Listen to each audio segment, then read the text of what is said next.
Isaiah chapter 3. Now the Lord, the Almighty Lord, is about to take away from Jerusalem and Judah everything and everyone that the people depend on. He is going to take away their food and their water, their heroes and their soldiers, their judges and their prophets, their fortune tellers and their statesmen, their military and civilian leaders, their politicians, and everyone who uses magic to control events. The Lord will let the people be governed by immature boys. Everyone will take advantage of everyone else. Young people will not respect their elders, and worthless people will not respect their superiors. A time will come when the members of a clan will choose one of their number and say to him, "You at least have something to wear, so be our leader in this time of trouble." But he will answer, "Not me. I can't help you. I haven't any food or clothes either. Don't make me your leader." Yes, Jerusalem is doomed. Judah is collapsing. Everything they say and do is against the Lord. They openly insult God Himself. Their prejudice will be held against them. They sin as openly as people of Sodom did. They are doomed, and they have brought it on themselves. Righteous men will be happy and things will go well for them. They will be able to enjoy what they have worked for, but evil men are doomed. What they have done to others will now be done to them. Money lenders oppress my people, and their creditors cheat them. My people, your leaders are misleading you so that you do not know which way to turn. The Lord is ready to state His case. He is ready to judge His people. The Lord is bringing the elders and leaders of His people to judgment. He makes this accusation: "You have plundered vineyards, and your houses are full of what you have taken from the poor. You have no right to crush my people and take advantage of the poor. I, the sovereign Lord Almighty, have spoken." The Lord said, "Look how proud the women of Jerusalem are. They walk along with their noses in the air. They are always flirting.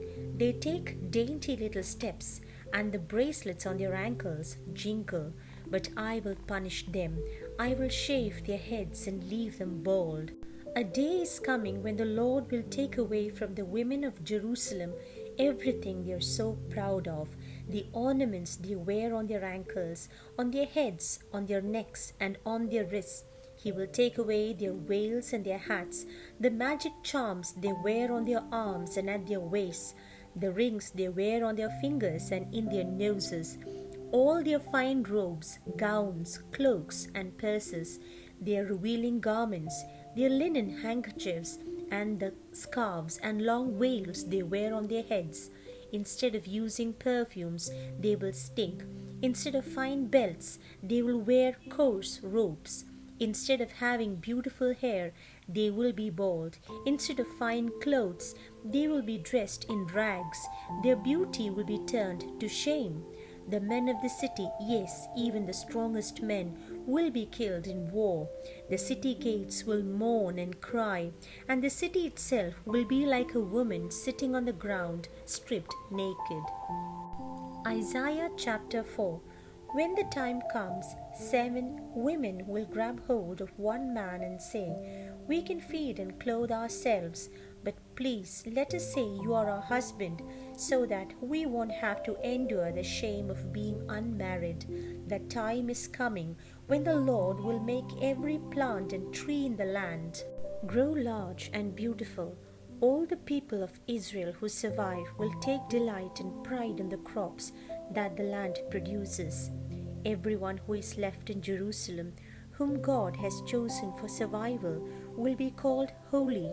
By His power, the Lord will judge and purify the nation and wash away the guilt of Jerusalem and the blood that has been shed there. Then over Mount Zion and over all who are gathered there, the Lord will send a cloud in the daytime and smoke and a bright flame at night. God's glory will cover and protect the whole city. His glory will shade the city from the heat of the day and make it a place of safety, sheltered from the rain and storm. Isaiah chapter 5. Listen while I sing you this song, a song of my friend and his vineyard. My friend had a vineyard on a very fertile hill. He dug the soil and cleared it of stones. He planted the finest vines. He built a tower to guard them, dug a pit for treading the grapes. He waited for the grapes to ripen, but every grape was sour. So now my friend says, "You people who live in Jerusalem and Judah, judge between my vineyard and me. Is there anything I failed to do for it? Then why did it produce sour grapes and not the good grapes I expected? This is what I am going to do to my vineyard. I will take away the hedge round it, break down the wall that protects it, and let wild animals eat it and trample it down. I will let it be overgrown with weeds. I will not prune the vines or hoe the ground. Instead, I will let briars and thorns cover it. I will even forbid the clouds to let rain fall on it." Israel is the vineyard of the Lord Almighty. The people of Judah are the vines he planted. He expected them to do what was good, but instead they committed murder. He expected them to do what was right, but their victims cried out for justice. You are doomed. You buy more houses and fields to add to those you already have. Soon there will be nowhere for anyone else to live, and you alone will live in the land. I have heard the Lord Almighty say, all these big fine houses will be empty ruins. The grapevines growing on 10 hectares of land will yield only 8 liters of wine. 180 liters of seed will produce only 18 liters of corn. You are doomed. You get up early in the morning to start drinking, and you spend long evenings getting drunk. At your feast, you have harps and tambourines and flutes and wine, but you don't understand what the Lord is doing, and so you will be carried away as prisoners. Your leaders will starve to death, and the common people will die of thirst. The world of the dead is hungry for them, and it opens its mouth wide. It gulps down the nobles of Jerusalem along with the noisy crowd of common people. Everyone will be disgraced, and all who are proud will be humbled. But the Lord Almighty shows His greatness by doing what is right, and He reveals His holiness by judging His people. In the ruins of the cities, lambs will eat grass, and young goats will find pasture. You are doomed. You are unable to break free from your sins. You say, "Let the Lord hurry up and do what He says He will, so that we can see it. Let Israel's holy God carry out His plans. Let us see what He has in mind." You are doomed. You call evil good and call good evil. You turn darkness into light and light into darkness. You make what is bitter sweet, and what is sweet you make bitter. You are doomed. You think you are wise, so very clever. You are doomed, heroes of the wine bottle, brave and fearless when it comes to mixing drinks. But for just a bribe you let guilty men go free. You prevent the innocent from getting justice. So now, just as straw and dry grass shrivel and burn in the fire, your roots will rot and your blossoms will dry up and blow away, because you have rejected what the Lord Almighty, Israel's holy God, has taught us. The Lord is angry with His people and has stretched out His hand to punish them. The mountains will shake, and the bodies of those who die will be left in the streets like rubbish. Yet even then the Lord's anger will not be ended, but His hand will still be stretched out to punish. The Lord gives a signal to call for a distant nation. He whistles for them to come from the ends of the earth, and here they come, swiftly, quickly. None of them grows tired, none of them stumbles. They never doze or sleep. Not a belt is loose, not a sandal strap is broken. Their arrows are sharp, and their bows are ready to shoot. Their horses' hooves are as hard as flint, and their chariot wheels turn like a whirlwind. The soldiers roar like lions that have killed an animal and are carrying it off, where no one can take it away from them. When the day comes, they will roar over Israel as loudly as the sea. Look at this country, darkness and distress. The light is swallowed by darkness. Isaiah chapter 6. In the year that King Uzziah died, I saw the Lord. He was sitting on his throne, high and exalted, and his robe filled the whole temple. Round him, flaming creatures were standing, each of which had 6 wings. Each creature covered its face with 2 wings, and its body with 2, and used the other 2 for flying. They were calling out to each other, Holy, holy, holy, the Lord Almighty is holy. His glory fills the world. The sound of their voices made the foundation of the temple shake, and the temple itself was filled with smoke. I said, There is no hope for me. I am doomed, because every word that passes my lips is sinful, and I live among a people whose every word is sinful. And yet, with my own eyes I have seen the King, the Lord Almighty. Then one of the creatures flew down to me, carrying a burning coal that he had taken from the altar with a pair of tongs. He touched my lips with a burning coal and said, This has touched your lips, and now your guilt is gone, and your sins are forgiven. Then I heard the Lord say, Whom shall I send? Who will be our messenger? I answered, I will go, send me. So he told me to go and give the people this message. No matter how much you listen, you will not understand. No matter how much you look, you will not know what is happening. Then he said to me, Make the minds of these people dull, their ears deaf and their eyes blind, so that they cannot see or hear or understand. If they did, they might turn to me and be healed. I asked, How long will it be like this, Lord? He answered, Until the cities are ruined and empty, until the houses are uninhabited, until the land itself is a desolate waste. I will send the people far away and make the whole land desolate. Even if 1 person out of 10 remains in the land, he too will be destroyed. He will be like the stump of an oak tree that has been cut down. Isaiah chapter 7. When King Ahaz, the son of Jotham and grandson of Uzziah, ruled Judah, war broke out. Rezin, king of Syria, and Pekah, son of Remaliah, king of Israel, attacked Jerusalem but were unable to capture it. When word reached the king of Judah that the armies of Syria were already in the territory of Israel, he and all his people were so terrified that they trembled like trees shaking in the wind. The Lord said to Isaiah, Take your son Shear-Jashub and go to meet King Ahaz. You will find him on the road where the clothmakers work, at the end of the ditch that brings water from the upper pool. Tell him to keep alert, to stay calm, and not to be frightened or disturbed. The anger of King Rezin and his Syrians and of King Pekah is no more dangerous than the smoke from 2 smoldering sticks. Syria, together with Israel and its king, has made a plot.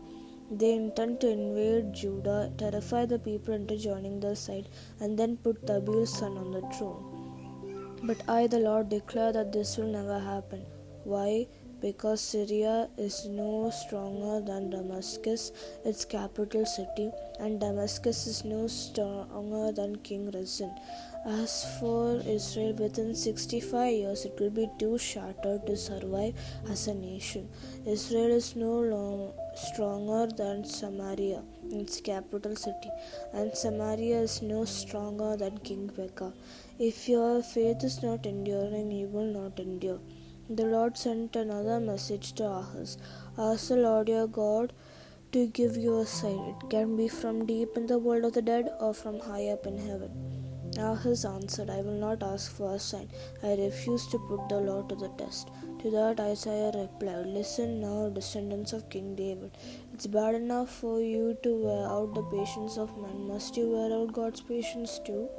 Well then, the Lord himself will give you a sign. A young woman who is pregnant will have a son and will name him Emmanuel. By the time he is old enough to make his own decisions, people will be drinking milk and eating honey. Even before that time comes, the lands of those two kings who terrify you will be deserted. The Lord is going to bring on you, on your family, and on the whole royal family days of trouble worse than any that have come since the kingdom of Israel separated from Judah. He is going to bring the king of Assyria. When that time comes, the Lord will whistle as a signal for the Egyptians to come like flies from the farthest branches of the Nile, and for the Assyrians to come from their land like bees. They will swarm in the rugged valleys and in the caves and in the rocks. They will cover every thorn bush, every pasture. When that time comes, the Lord will hire a barber from across the Euphrates, the emperor of Assyria, and he will shave off your beards and the hair on your heads and your bodies. When that time comes, even if a farmer has been able to save only one young cow and two goats, they will give so much milk that he will have all he needs. Yes, the few survivors left in the land will have milk and honey to eat. In that time comes the fine vineyards with 1,000 vines, and each worth 1,000 pieces of silver will be overgrown with thorn bushes and briars. People will go hunting there with bows and arrows. Yes, the whole country will be full of briars and thorn bushes. All the hills where crops used to grow will be so overgrown with thorns that no one will go there. It will be a place where cattle and sheep graze. Isaiah chapter 8. The Lord said to me, "Take a large piece of writing material and write on it in large letters, quick loot, fast plunder. Get 2 reliable men, the priest Uriah and Zechariah, son of Jeberechiah, to serve as witnesses." Some time later, my wife became pregnant. When our son was born, the Lord said to me, "Name him Quick Loot, Fast Plunder." Before the boy is old enough to say, "Mummy and Daddy," all the wealth of Damascus and all the loot of Samaria will be carried off by king of Assyria. The Lord spoke to me again. He said, "Because these people have rejected the quiet waters from the brook of Shiloah, and tremble before King Rezin and King Pekah, I, the Lord, will bring the emperor of Assyria and all his forces to attack Judah. They will advance like the flood waters of the river Euphrates, overflowing all its banks. They will sweep through Judah in a flood, raising shoulder high and covering everything. God is with us. His outspread wings protect the land. Gather together in fear, you nations. Listen, you distant parts of the earth. Get ready to fight, but be afraid. Yes, get ready, but be afraid. Make your plans, but they will never succeed. Talk as much as you like, but it is all useless because God is with us.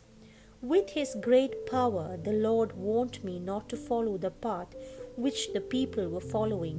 He said, "Do not join in the schemes of the people, and do not be afraid of the things that they fear. Remember that I, the Lord Almighty, am holy. I am the one you must fear. Because of my awesome holiness, I am like a stone that people stumble over. I am like a trap that will catch the people of the kingdoms of Judah and Israel, and the people of Jerusalem. Many will stumble, they will fall and be crushed. They will be caught in a trap. You, my disciples, are to guard and preserve the messages that God has given me. The Lord has hidden himself from his people, but I trust him and place my hope in him. Here I am with the children the Lord has given me. The Lord Almighty, whose throne is on Mount Zion, has sent us as living messages to the people of Israel. But people will tell you to ask for messages from fortune tellers and mediums who chirp and mutter. They will say, "After all, people should ask for messages from the spirits and consult the dead on behalf of the living." You are to answer them, "Listen to what the Lord is teaching you. Don't listen to mediums. What they tell you will do you no good." The people will wander through the land. discouraged, and hungry. In their hunger and their anger, they will curse their king and their God. They may look up to the sky or stare at the ground, but they will see nothing but trouble and darkness, terrifying darkness into which they are being driven.